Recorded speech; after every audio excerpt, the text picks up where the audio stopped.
What up, everybody? We're going live right here. We didn't think about what we're going to say or nothing because Gallows is being fucking nuts and he's driving me insane. He's slap happy right now because he's off tomorrow of the G1, right? Well, where in the happy hillbilly fuck is he at? I ain't seen that motherfucking pointy-headed, makeup-faced asshole all day. Who are you? Who do you want me to be? Gotta be honest, these voices are starting to drive me fucking nuts. Your beard's driving me nuts. You got so much fucking mayonnaise in it, I could make a ham sandwich. We're live, Sendai, Japan, in the middle of the G1 tournament. Great tournament, horrible hotel room, not nearly as nice as the TDH, our apartment in Tokyo. Gallows hasn't done laundry in over a month. Let's talk about something else. His room smells like somebody walked in here and took a shit on the floor. Well, look over there, pal. That's a pile between your pinky toes. We're in Sendai, Japan, middle of the G1. We'll do a little opening for the next talk shop you're going to hear, which Hashtag talking shop. is a Tiz Shiz with me, the Machine Gizzle. Gallows. He made his return to the talk shop. Oh, hey guys, it's me, Luke Gallows. Welcome back. Follow me on Twitter at ImpactDoc. Buy my t-shirts, ProWrestlingTees.com/BigLG. The new Sex Ferguson t-shirt in honor of the show is out, and the Grizzled Young Vet shirt. Don't care if I'm not supposed to get a plug. Hey! And Rock. Shut up! It's the three of us sitting around in Tokyo, Japan. I think it's a mid-afternoon, and we're all sober. And you just farted on my bed. I did Not cool. I'd like to. But what we're going to do right now is we're going to answer a couple questions that we got to our Tiz Shiz email. Hey, before we do that, can we talk about what happened earlier real quick? I know it's a short intro. We were asked to take a picture with a group of fans, the parents of some friends at Bad Luck Fale. We called them into the back of the area. A New Japan official was right there with us to take a picture, and Machine Gun told me he's having some stomach trouble. I gave him the faintest little touch on his little belly, and he damn near shit his pants right on the man. The man was next to him, and he let out a and then we started laughing so hard that he pushed 2 more farts out. 3 farts, 1 man. Shoot. And I could not stop fucking laughing to take a serious picture. How about it? Listen, has it been a while since you've talked? This is supposed to be a very quick opening. There's 35 more minutes people are going to listen to. No, we're going to do a 35-minute opening and a 35-minute show. Rock allotted me 70 minutes. Listen, here's the question. This question is from Mark. He is at House Of pain. CT is his Twitter. Okay. At House CT. He's in the house in Connecticut. The email he writes is good brother Carl and Rocky. The email is hold on. The email is goodbrothers@mlw.com. And this is the best part. This is why I asked this question. This is why I'm glad I'm reading this one. It says, good brother Carl and good brother Rocky, we love the show. Thank you. Is that a question? Well, that's just the beginning of it. Okay. All right. He doesn't include you is what I like about it. Well, I am the original good brother, so I Exactly. need to stop listening. Exactly. Hold on. Well, he meant to put you in there, too. He's a dick. My question is about the differences between the States and Japan, not in wrestling. He don't give a shit about wrestling. Well, I mean, in Japan... Or food. He don't care about the food either. It's an island. My question is about booze. Japan beer versus a good cold Bud Heavy. What wins? Keep up the great work on the show and in the ring. Thanks. Well, he got that part right. That's for sure. Yeah, you are a fine little hand. So what's the difference? Booze between a Japanese beer or a good Bud? I don't know. Bud The question wasn't directed to me. What do you prefer? Me? I'd I'd rather have myself a Bud Light. Flat out, ain't gonna lie. I'd rather have a nice cold Bud Light if I'm in America, but if I'm here, I want to have a nice cold draft. I don't care what kind it is. Boy, I sure do miss Bud Light. We're 40 days into this tour, and I ain't had one in a minute. It does sound amazing right now. Among other things. What would you rather have? I can answer for Rock. Rock would rather have a cold Bud Light too. But if you're in Japan, there is no Bud Lights. Japanese beer's too heavy for me. It feels like I ate a fucking sandwich after 2. I'd like to have about 30 Bud Lights. So you just drink the blood of Christ. Why don't you ease up on the blood of Christ? Peace be with you, my son. I haven't had any red wine and with you. I don't know if that answers your question or not, but here we go. Anyway, one more question here before we get off this little opening. This question is from Hogus Malone. This question is from, well, his name is Ilyas, or Ilyas. Ilyas. I know Ilyas. He DMs me. Ilyasina. What's up, good brother? This Ilyas. is the question. How much NJPW paid you? That's it. I don't want to bury this guy. Because he's nice to us. He sends us stuff. Does he mean how much has NJPW paid you in your career? Or this year? Or now? What is or this NJPW he speaks of? How much has basically it said this. This is exactly what it said. How much NJPW paid you? Let's not talk about how much NJPW has paid us. Because we can't disclose that information. Let's talk about how much money we're making in our side business. What's that? Gear selling. We're making a truckload. Listen, this is over. It's done. The opening's over. Well, bye. I don't want to be here anyways. This is one of my favorite talk shops. Fuck Oster. One of the greatest songs of all time gets sung on this talk Hey, shop. if anybody knows who sung that, tweet it to us. Please do. Listen in, enjoy, and crack a beer ski. Hold on. Take your pants off and crack your beer and have a good old fucking time. Enjoy ski. The following contest is scheduled for one fall. Coming down the aisle, the host of Shop Talk at Machine Gun, K.A. Carl Machine Gun Anderson. His tag team partner at Hazuka Rock, Rocky Romero. And their tag team partner, Luke Doc Gallows. Every time I hear it, I say it every time. It pops me every time I hear it. But I say that every single time I hear it. So every single time I'm starting the podcast, it starts with that. Yeah, it's called a courtesy pop. Just where his voice breaks is awesome. Doc Gallows. The Fink never sounded so good. Hey, it's 6 p.m. in Tokyo. It's an off day in Tokyo, and we're sitting here, and this is another episode of Talking Shop. This episode's unique. Myself, Doc Gallows, our producer, The Rock, Azuka Rock, and it's midday. We've been hanging out all day. We woke up. We went and ate the Sizzler, which is an awesome buffet, grilled chicken steak shop. It's one of the best places to eat in Japan. Gallows is showing me pictures of snakes right now, and we need to talk about some things right now. This is a very unique shop talk. We're breaking ground today. This is something we've never done before in the history of Shop Talk. That's not true, pal. Rocky and I have done a couple of very sober shop talks. I want to make a formal announcement. Go ahead. This is my last Shop Talk. I will be leaving the cast, and I will never do another one, ever. So, ladies and gentlemen, viewers, not viewers, listeners. Enjoy it while you got it. This is Gallows hurrah. He's gone. I'm done. I'll never be back. Are you gone? Were you fired? No. I'm choosing to Are you step quitting? away. Or did your contract expire? Because WWE, you got fired. Yeah. Right?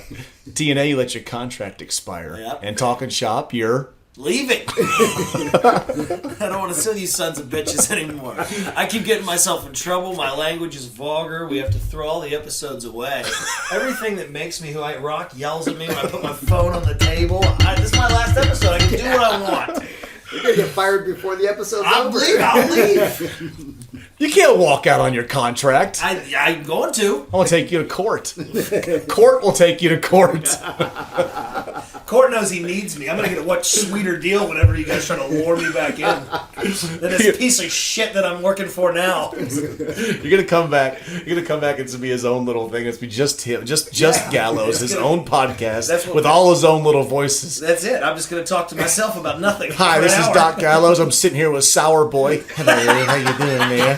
I'm doing pretty good, huh? How you doing there, good brother? Well, I'm doing all right. I used to work down there in Kentucky. Guys, you guys got to get some decor here, okay? It's all Gallows. Gallows all the time. Eventually, I may need a guest, so you guys might hear from me via text. I think that helps. We need to. Why don't we introduce Sour Boy? Do you feel like introducing Sour Boy? Like, do you have a glass of water? I can we were out with. Yeah, we were out with. Let me get you a glass of water. We were out with a sponsor one night in Yokohama, Japan, and I look over and Gallows has this sour face on him, like he had something sour. Yeah, it's what happened to me. He starts talking in this ridiculous voice, and I said, "What's wrong?" He said, "Well, I had something that was sour, but you're gonna hear it right now." Is that sour water? Is there lemon in that water? I hope not. I hope not. Let too. me just get a little drink here. Wet my whistle. Gallows didn't do it. Hopefully Gallows comes back and. Oh no. Someone seems to have slipped some lemons into the water bottle. It tastes so sour. Can I have a sip of it? Yeah, have a sip. See how it tastes. Let me check it here. Okay. I don't think it's really sour. You're gonna hate it. Oh, God. Oh, no. Somebody did put lemon in that That water. water's so sour. It tastes awful. It makes my face all scrunched up. Oh, good Lord, huh? How wish am I you- supposed to eat I like wish the they listeners I could see can't your see anything faces. right now. We're the tag team champions of the world, Gallows and Gunn, but our faces are stuck like this now because Goodness. someone spiked our water with something sour. It tastes like maybe a few lemons or a lime. Rock, who in the hell? Rock, who in the hell put lemon in your water, huh? Doug, you need to call downstairs and talk to the maids because Yeah. someone's spiking all your beverages with lemons Hey. and limes. Hey, sour boy, Yes, sour sour- boy. yes, sour I think Carl. Rocky spiked the lemon with the water. Oh, you son of a bitch, Rocky. Yeah, well. How could you do? We're supposed to be your friends. I know you. I'm feeling better now. You're still sour? Yeah. Have another drink. Okay. Oh, shit. Oh, that was much better. Sorry about that. You know, I don't even know if that's funny. I just, all I know is sometimes we do Hell on the no, bus. it's not funny. Did you see my face? That's what I'm saying. It hurt. It was sour. God. I don't know if anybody, people won't see this either, but sometimes me and Gallows do. Oh, I did it the other day before we went out to the ring. We're in a very serious moment right there, and I said, "Uh-oh, somebody spiked my drink with water." And I have with lemon. I have one face paint and a bandana handkerchief tied around my face, so I can't say anything back or laugh. So I just had to take it. Oh, that's right. No wonder. I Stared at just saw you. your Just stared at you. your You lips see were moving like a ventriloquist dummy. That's what it was. But we didn't explain why this was a unique podcast today. Besides the fact that you're leaving, which Well, I it's think my final maybe you'll one. come back. Hopefully, we can talk you back into coming back. Well, But it depends on the greenbacks. what's unique about this? The unique part about this, for me, this is the first talk in the shop, for one, that the sun has been up for. And Yeah. two, we haven't been either guzzling beers. You. No, you guys. You drink non-alcoholic beer, but Rock's hammered the whole time. For sure. But So true. I've done some with Rock though, where he's been sober. I never heard him. We haven't seen those yet. Well, that if I didn't see it, it doesn't exist in my world. We haven't heard those yet, but Yeah, it's they're like- out there. It's like a flower that no one knows about yet. But this is the first one that you haven't Yeah, this is the had first any one. alcoholic beverages. No one's had any alcoholic beverages that I've been a part of. We don't have any guests. It's just us sitting here talking shop. So, what's up, guys? That was like that time when you left me on my own. It was like that story you told about whenever you went to visit Bernard. Remember that? And you which guys one? didn't know what to do because you were used to like hanging out and crushing beer after a match, and you just kind of looked at each other like, oh no. I flew out to see Matt in Phoenix, and we I took my family out there, and he's at his family. We walked out and went down, we went said hi to everybody. And then me and him A-Train. Then we walked out to the backyard, and he goes, "So," I go, "Yes, so." And he goes, "You want a beer?" I said, "Please." Break the ice here. It was like noon. we guzzled our first beer and things like old times. So, oh, man, it's good to see you again. Yeah, you too. How's things been? We haven't seen each other in a week. Like, you know what to talk about. Guys, we found something epic. We found an internet gem while we were sitting here talking shit. I don't know actually who found it, but we've been playing with the little Good Brothers songs and some of the stuff like that, and some of these little funny wrestling jingles. But a fan made one. It's based around a touchy subject, but I think it's pretty funny. I think honestly. it's funny too. And I think that we I should. did too. The person that made it is fucking genius. Well, here's the other thing too. I was going to offer: if anybody wants to claim this or knows who put this little jingle together, tweet me, and I'll be happy to send out a free autograph because I just want to know who had the skill to come up with something like this because I do think it's hilarious and it's right up our alley. Yeah. Here it is. This is a song. Do you want to explain what the song's about, or after talk about it? Maybe we can after talk it. Yeah, let's do it. Let's do it. Here's the song that Gallows found on the internet. Gallows didn't find it. Oh, somebody found it on the internet randomly. Producer found it, I believe, actually. I found it. I found it, and it's hilarious. Okay, here it is. Here's one for the madman from Sudan, Abdullah the Butcher. He's a cutter, and brother, he's a killer. I can't believe what they did to Larry Shreve. All he wanted was to bleed. Then they said he spilled Hep C. Now he loses all his mind. He can't tour Japan again, 'cause he's old and his his rib shack. What a shame we can't go back. They slaughtered our butcher. Now he has the sugar. These ain't facts, just talking jack. Never said that he was fat. Abdullah legend, respect. This man he beat Killer Khan, Bruiser, Brody, Stan Hanson. They all bled for our man. Fuck you, Devin Driscoll. You're a joke. You're a troll. Never made it, never will. Now, son, you will burn in hell. Slice me like the butcher. Cut me like the butcher. Dice me like the butcher. Gig me like the butcher. Slice me like the butcher. Cut me like the butcher. Dice me like the butcher.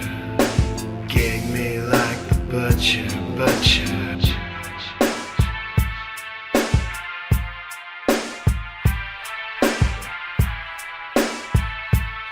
Slice me like the butcher.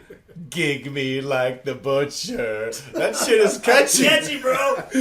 Gig me like the butcher. We've listened to that about 20 times already. I mean, what do you even say? How do you make something like that? Man, it's Gig so- me like the butcher. We're gonna miss your rib shack. Like, Whoever came up with that is a fucking genius. who's It's genius hilarious. at it? And then the blast on Brother at the end is pretty good. Is like, damn. Stiff Abdullah's a legend to us, I mean, especially growing up watching where I came from, man. Abdullah was a huge legend. The thing is I have a good story about Abdullah the Butcher. I grew up in North Carolina, but my family moved to Georgia for a little while, Athens, Georgia, Oh, nice. to be honest. UGA. And my dad said, tonight we're going to watch Dusty Rhodes. I was 5 years old. We're going to watch Dusty Rhodes versus Abdullah the Butcher. Sweet. I knew who Dusty Rhodes was, right? Yeah, of But I course. didn't know who Abdullah the Butcher was. But I knew what a butcher was. So, but I had, in my eyes, an old man behind at like a grocery store at a deli slicing and dicing meat Not quite, pal. with blood all over himself. An old white man wearing, what's it called when you wear those? A butcher schmuck. A butcher schmuck. Yeah. That's what I had pictured coming out. So the whole day, that's what I had in my mind. Dusty Rhodes comes to the ring. Boom, here it comes. Here comes Abdullah the Butcher. And this massive black man walks out. He's scary looking. And I was blown away by what I saw walking to Head's the all ring. carved up. They both bled like crazy. Yeah. It was the scariest thing I'd ever seen. Yeah. And it grabbed me right away. Like, It's funny. I have an Abdullah the Butcher story when I was a kid too, but I was I'm a little younger than you, and I was a teenager, and I was already just heavily into my obsessive wrestling markedness. And this independent promotion brought Abdullah the Butcher versus Terry Funk, like 30 minutes from my home, to this high school in West Virginia, Kaiser High School. So I remember I went to the show, and I had a front row ticket, and Terry Funk threw his Funk You shirt into the crowd, and I grabbed it, and I caught it. Well, then they both are bleeding like crazy, and they're going around the gym, and they're smashing each other's heads off things. And I was following them, and I was wiping the blood. So I had Terry Funk and Abdullah the Butcher blood all over the shirt, right? oh, gosh. So then, at the show's over, I get Terry Funk to, he signs the shirt for me. So I took it home, and it was like a keepsake that, it was like it hung on the mirror in my bedroom for years. Like while I was a teenager, I loved this fucking thing. And I went off to college, and I came home like on the first break from ball or whatever, and I go in my room, and the Terry fucking Funk shirt is gone. So I'm like, yo, Mom. Where's the Funk You shirt at? And she goes, oh, honey, I washed that. It had stains all over. Oh, And then now it's, Thank God That's- she watched it's it. fucked now. that's hilarious. It's not even worth it now. I loved it. No, Yeah. thank God that she watched it. There's another side. There's a disgusting. funny side story that comes Right? out of that too. Well, I was a crazy fan, yeah.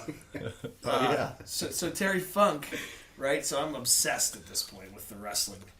So I find what car he's in, what car him and his wife are in, and they drive to the McDonald's across the street after the show. So I run across the street and I sprint into the drive-thru. They're just sitting there in their rental car, and I knock on the window. And you know how it is when fans bug us. Like sometimes when you're trying to eat or you're trying to do Especially something like that, yeah. Like that's just intrusive, you know. Yeah.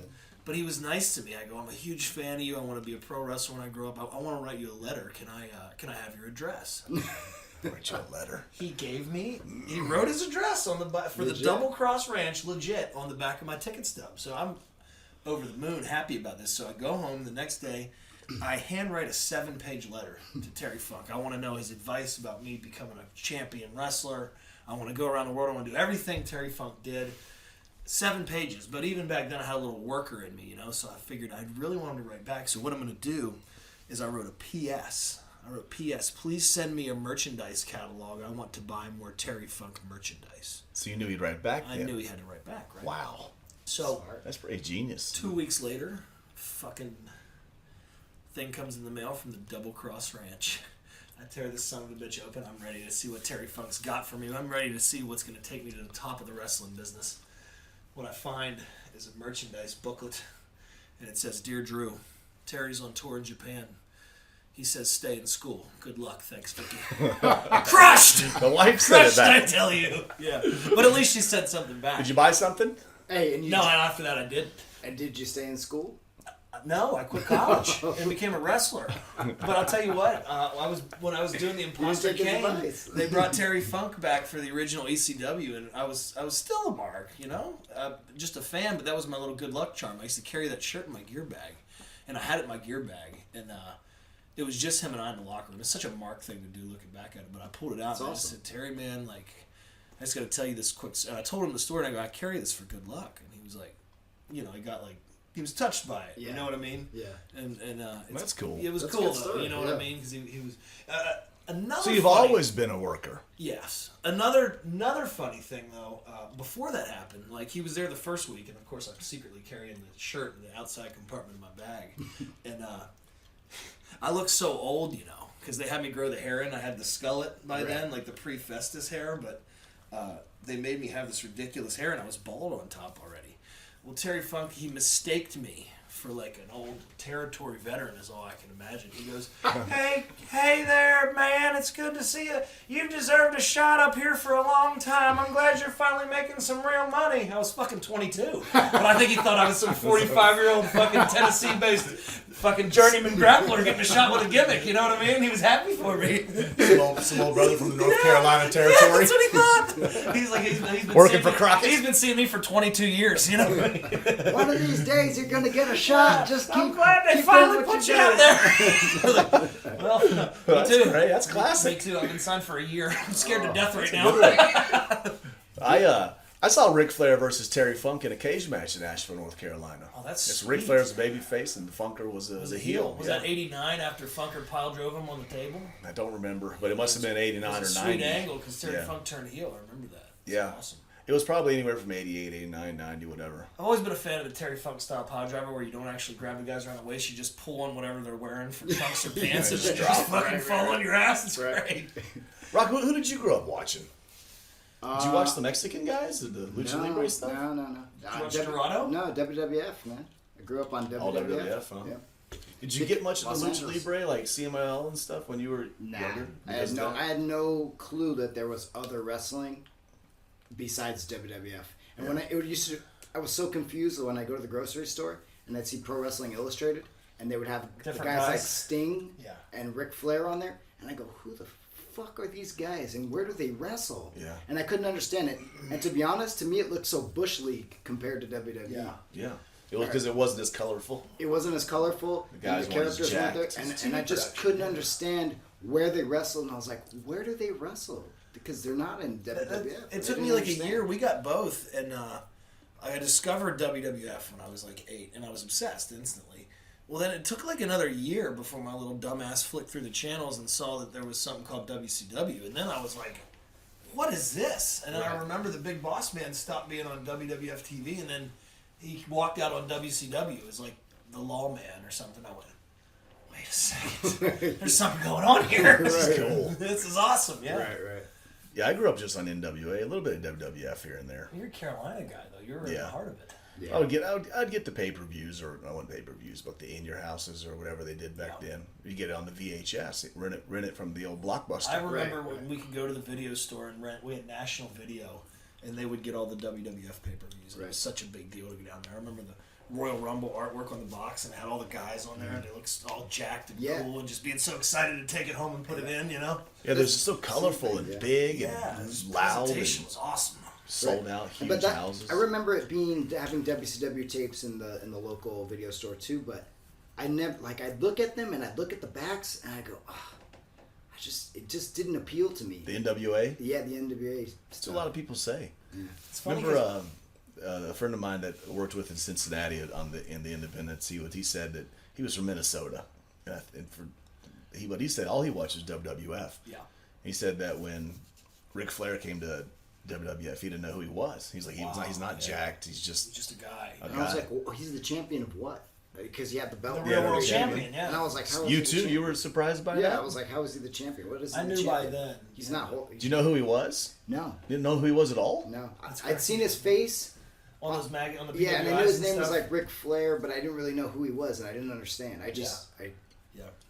As I look out the window right now, Rock's sitting on the window, and Gallows pointed something out, but there's like helicopters flying around all of Tokyo. Like more than a few too. It's a little disturbing right and it's now. slow. It's flying really slow. Right, we're in the Tokyo Dome Hotel where we usually always stay. What floor are we on? The 18th. When we're in Tokyo, on 18th floor, and there's like a helicopter keeps going around the hotel. I mean, it's not like we could reach out and grab the helicopter, but we could see the son of a bitch. Yeah, it's weird. I've seen about 5 of them. You know what else I'm noticing right now? Because I'm on the same side of the hotel. I'm on the 27th floor, but I think we're on the same area. And that Johnson & Johnson building. Every morning when I get up, I open these windows here. Are probably, what is that window? 5 feet high and 6 feet wide, maybe. Yeah. It's just a huge window, and the Johnson & Johnson building sits across from us, but it's far. So I always open that window and I stand there nude, looking out over Tokyo. It's like a I don't know. It's just a refreshing feeling. But I always wonder, like, what if there's somebody in the Johnson & Johnson video going, "What's that fat honky doing naked in the window over at the TDH?" You know what I mean? If you're on the other side, then you're standing out where the Tokyo Dome Yeah, is. And I at do that over night, there, when too. we walk back, we look up and we can see people can see standing in the people. window. So Yeah, I for know. sure they've seen us stand there naked. Oh yeah. 100%. Because I do it too. You I mean, have it's just to, right? refreshing. It's just That's the refreshing. first thing I do is I open this window. Yeah, it's just like a new day of life. You let that big dong just fly, Rock? You know, I don't sleep naked though, so actually I don't. Rock opens the curtains and the windowsill just goes. The schlong of love falls out. Anyway, so we went from wrestling to helicopters, but I thought it was interesting and to point Rock's those things huge out. penis. It's a Rock's huge penis. Abdullah the Butcher is what that song was about. What? There's a scandal because Abdullah the Butcher allegedly gave an independent wrestler hepatitis, right? Right. Apparently he did because he got a big settlement, right? Or am I just hearing things? No. I did read that. I heard it was over $2 million. So I don't know the truth on it. So we probably shouldn't talk about it. Did the Butcher, was he rich, do you think? Yeah, I think Probably he invested well. I think when he was working in Japan, those were those years where guys were making $20,000+ a week, and he was over here all the time. Weeks. You know? It's ridiculous. And, he made money in WCW. He had big runs everywhere. It's funny though. Abdullah never did work for Vince McMahon, but they ended up putting him in the WWE Hall of Fame. And I remember hearing a story of there was like a reason behind it, which of course he should be in the WWE Hall of Fame because he's a legendary wrestler. WWE's just wrestling. I feel like there was a story I heard, and I can't remember what it is, so this is going nowhere. But there was a reason, like, he got inducted. I feel like there was some kind of a barter system or some kind of a something, yeah. Well, he's in all the footage that they own and stuff like that. Right. Well, that's the same, like, did Inoki ever work a WWF match? Yeah. Yeah. He might I have, think he actually. did when they came to LA or something. Oh, okay. But I mean, he's, again, you can't not have him in a Wrestling Hall of Fame. Right. He's freaking Yeah. Antonio Inoki. Right. Well, you know, the WWE's actually coming to Tokyo soon. They'll be here, the 10th and 11th of July. Yeah. Yep. The 10th is in Tokyo, then they go to the 11th, they go to Osaka. Yeah, it's interesting to me because not to toot our own horns, but we're doing amazing business over here. So from a friendly, competitive standpoint, we got friends in that company, and we want to see who does better. And I What think building are they running? I don't think they're running the same building we just did in Osaka, but we sold that sumbitch out. I think they're doing a Yeah. smaller building. I'm not sure. What about Tokyo? Do you know, Rock? They're doing sumo. They do Ryogoku? Sumo Hall? That's it, Ryogoku. Sumo Hall. Yeah. Yeah. Okay. What's Ryogoku hold? I can't remember. That's Ryogoku. That's- About 11 to 12,000. Yeah. Yeah. Then they'd say. Do you think they'll do better in Tokyo or Osaka? Osaka, I think, I don't know, man. because they don't go to Osaka much. Well, they got Yeah. the Hulkster on the card. I saw that they brought Hulk in. The tickets were a little slow. He's a legend, just a legend. Right. Yeah, of course. I don't know if people though. I mean, they've seen him in the last 10 years here, so I don't know. If it'll be as big of a deal for him, I go see the Hulkster. Yeah, maybe. Hell, I want to go see the Hulkster. I want to crush a beer with him. I want to see Hulk Hogan Hawk Hogan, tell your Hawk Hogan story for me, please.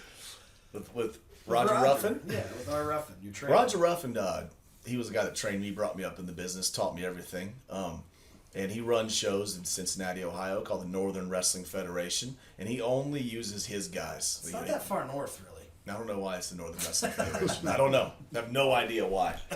And I don't know. That's what he calls The it. middle of Yeah. American Wrestling Middle Federation. Wrestling Federation. But I think he's just. Surely he didn't name it that. I think that was just the name Just of the it when he name. got it. Okay. There's a whole Northern Wrestling Federation history we could do sometime. Just go right We'll, through we'll, it all. we'll do that on an episode after I've Yeah. already left. But yeah. After this one, when we get you the hell out of here. That's right. We have nothing else to talk about because me and Rock look at you like this. You want a beer? Rock turns, Rock's my beer man, and then when I leave, he turns into Brick. He's doing it too. But Roger Ruffin books only his guys, only local guys. And he doesn't fly people in. He doesn't pay trans for He somebody. to wouldn't come bring a in. name guy. No, he just just off was. TV. Just Just why wouldn't would he? do He it. just Right, doesn't. yeah. He just doesn't. It's just not his thing. Right. He doesn't do it. And I go, well, hey, Raj. I moved to Los Angeles. I was joking with him. I said, will you fly me in for your big Fan Fest show? He goes, son, I wouldn't fly in. I wouldn't pick up Hulk Hogan if he got himself to the bus station.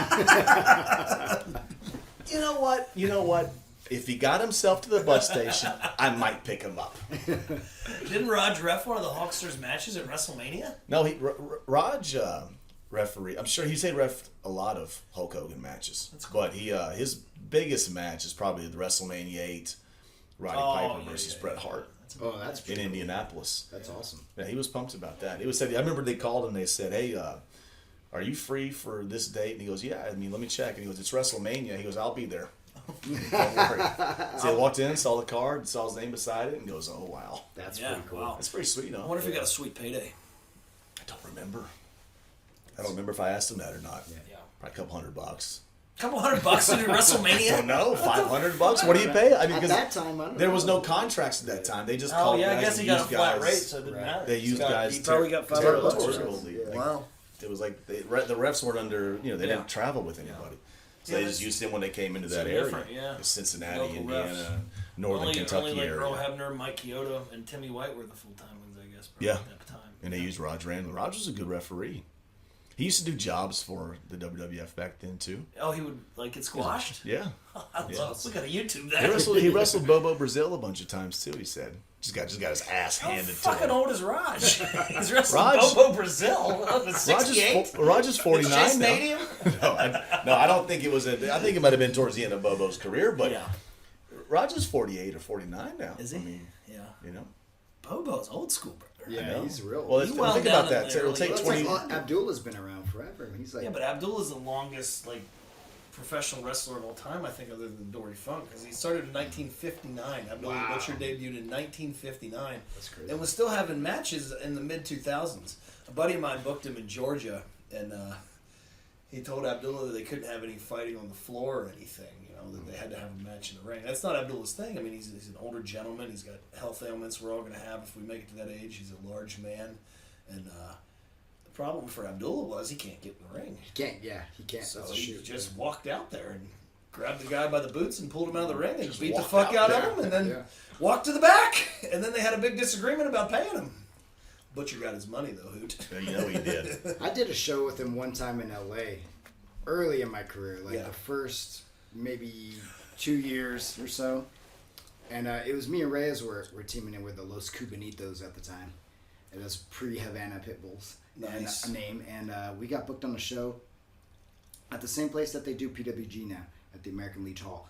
And for some reason he saw our match and he took a liking to us. Yeah. So he had this big thing where he was going to bleed he was in the main event, obviously, and he worked the guy who was the promoter, of course. Of course. And Freddie Valentine. And, Why wouldn't he? and so they have this match, and he's in the back, and he's got the whole locker room, you know, and Abby's telling everybody, all right, all you guys are going to come in at the end. You come into the ring, and I'm going to fork you one by one. Bang, They all bang. have to gig? All of them are getting forked. all all of have to them. gig. Yeah. He said, but you two, I like you two. You guys are gonna come in. You guys are gonna be on my side, and you start clearing them out after I fork them. And me and Reyes look at each other like, Because you don't want to cut your head, right? I've never gigged in my No? life. Never gigged in my life, and I feel like I don't need to at this No, point. you don't need to. I remember at one point I thought it was so cool when I was like 19 to just cut my head on these independent shows. Then I did it after I got fired too because I thought people wouldn't believe I would do it. Right. So I have had fucking thumbtack matches and juice in my head, and my girlfriend's like, "Why are you doing that?" And I'm like, Does it surprise you at all, Rock? That he just became obsessed with slicing himself. Slice me, butcher. How's it go? Cut me like the butcher. Gig me like the butcher. Slice So me fucking like... catchy. What a genius. Hey, this has been fun. Gallows, how was your first sober talk shop? Awful was my last. How was your last? My next question was, how was your last talk shop? Not memorable. At all. Follow me on Twitter at ImpactDoc, and you will never, and I mean ever, fucking see me again here on Shop Talk Radio Live. You couldn't see me anyway because you gotta fucking listen. For Doc Gallows, Too Sweet Me. Too sweet me. For The Rock, Azuka Romero, Too Sweet Me. And we'll see you guys next week. We are out.